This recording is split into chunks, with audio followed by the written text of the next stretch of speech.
Today we're in Galatians chapter 2, and I'll just let you read this first section for yourself.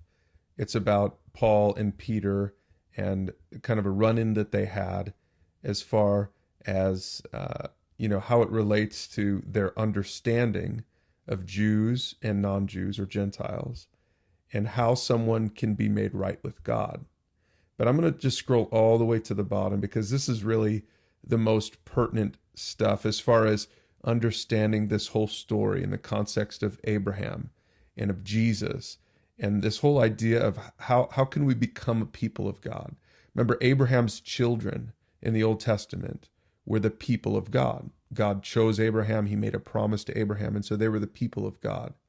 But in the New Testament, we find out that the people of God is broadened.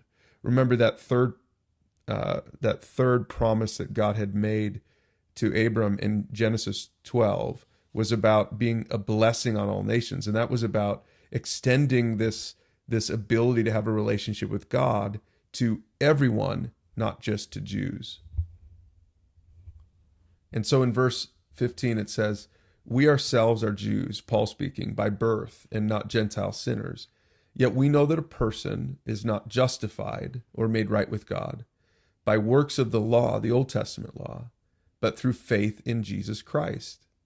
And so we also have believed in Christ Jesus in order to be justified by faith." We also, meaning the Jews also, have believed in Christ to be justified by faith in Christ and not by works of the law. And remember, Paul was a Pharisee saying this.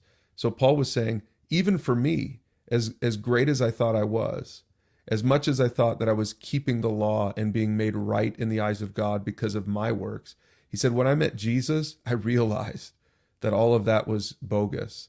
He says, because by works of the law, no one will be justified. No one will be able to come into a relationship with God or be called the people of God just because they worked for it. It's because God approaches us and offers this thing to us. Like he approached Abram back in Genesis 12, certainly by no merit of Abram's. And he said, Abram, I'm going to make you this promise. I'm going to do this thing for you. And that same kind of thing happens. God pursues us. We don't pursue him. And then we have a relationship with God through Jesus Christ. And again, I'll let you read this for yourself, but I'm going to just scroll down to the very bottom. It says, "I do not nullify the grace of God, for if righteousness were through the law, then Christ died for no purpose." In other words, Jesus died for me, and it's because of what he did that I can have a relationship with him. It's not because of what I can do. And if you're reading this and you have any sense of self-righteousness, read this slowly. Journal on it, because it'll impact your life.